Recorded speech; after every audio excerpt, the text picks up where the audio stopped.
All right, today we're diving into what is, honestly, one of modern medicine's most brilliant fixes for a super dangerous problem. But, and this is the key, this story has a twist. There's a hidden flaw in the solution itself. So we're going to investigate what happens when that fix starts to fail, creating this silent complication that doctors are always on the lookout for. So, let's set the stage. The villain in this story, it's something called an aortic aneurysm. Basically, a dangerous bulge in the wall of the aorta, the main pipeline for blood in your body.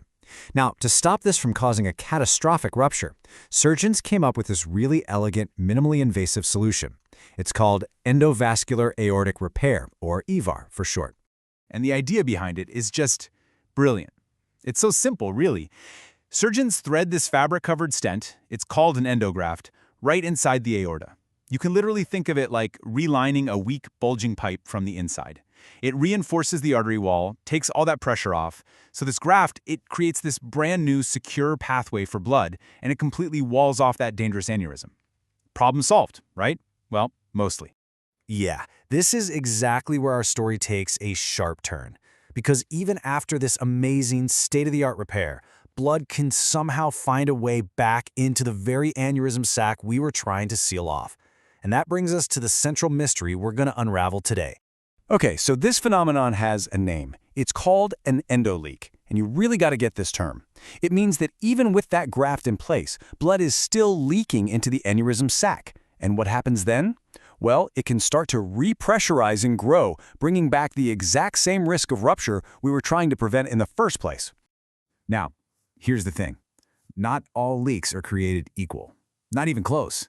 So to solve this medical mystery, we've got to identify the different culprits. You see, doctors classify these endoleaks into different types based on where the blood is coming from. So let's meet the suspects we're looking at today. And this diagram just lays it out perfectly. These are our main characters, so to speak. You've got your type 3 leak, that's a problem with the graft itself. Then there's type 4, which is all about the material of the graft. And finally, the most mysterious of them all, type V, where the aneurysm sac actually grows, but you can't see a leak anywhere. All right, let's dig into each one. Okay, first up, we're starting with the most dangerous one of the bunch, the type 3 endoleak. When this guy shows up on a scan, it is an absolutely high-stakes situation. It requires immediate attention, no waiting around. So what makes it so bad? The crucial thing to understand here is that a type 3 leak is a structural failure of the graft itself. Something broke, and it can happen in a couple of ways. There's type 3A, where the different modular pieces of the graft actually separate, and that creates a gap. Or you can have type 3B, where a tear develops in the fabric of the graft. But honestly, either way, the result is the same, a direct, high-pressure leak that's pumping blood right back into that aneurysm sac. Now, the good news is these are not super common. We're talking only about 3% of cases, give or take. But, and this is a huge but, here's why it's so serious. This isn't some slow drip from a faucet. It's a high-pressure leak, like a fire hose, that is directly repressurizing the aneurysm. And that is exactly why, even though it's rare, any sign of a type 3 leak is treated as a full-blown emergency. And I love this slide because it shows you the difference between the textbook and reality, right? On the left, you've got that clean, simple diagram, easy to understand. But on the right, that's what a doctor actually sees on a CT scan. It's that subtle, but absolutely critical little stream of white where the components have separated. You see it? That's the evidence. And seeing that is what kicks the whole medical team into high gear. So how do they solve it? Well, here's the resolution to that little drama. To fix it, a specialist can go back in, again, minimally invasively, which is great, and they place another, smaller covered stent right across that defect.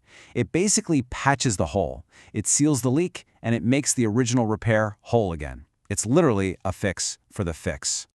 All right, let's move on to our next two suspects, which are, well, they're a lot more elusive. We're basically going from a pretty open and shut case to a cold case and then a completely unsolved mystery. We're talking about type 4 and type 5 endoleaks. So first, let's talk about the ghost, the type 4 leak.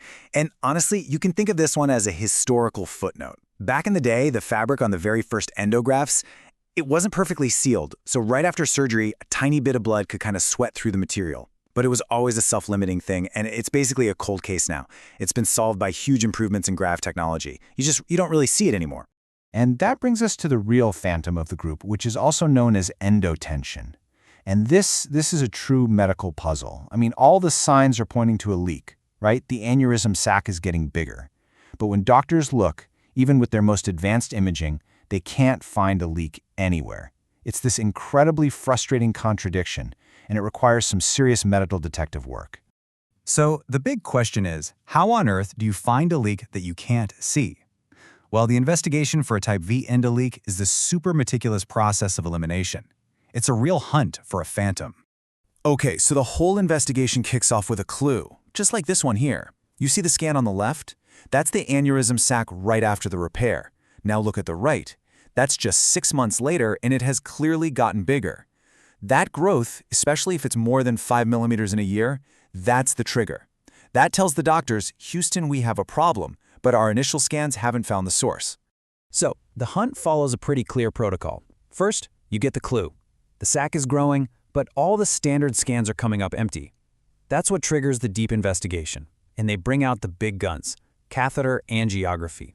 This is where they thread a tiny tube all the way up into the aorta and inject dye under high pressure.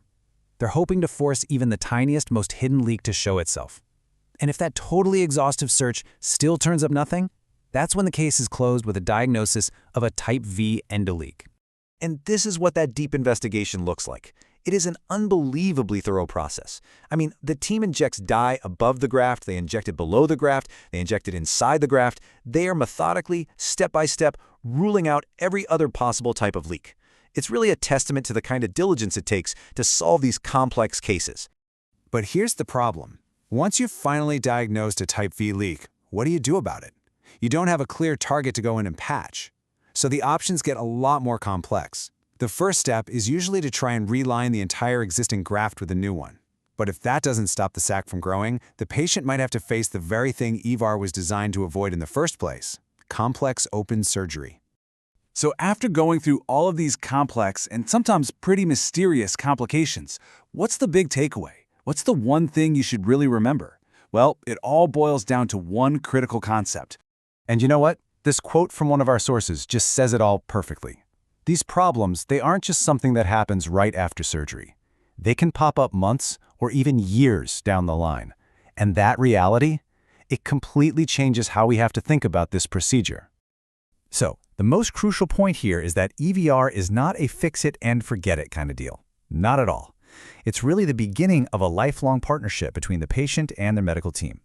Regular scans, regular checkups, that's the only way to stand guard against these sneaky, late-developing leaks and make sure that the fix actually stays fixed for the long haul. And all this kind of leaves us with a final thought, doesn't it?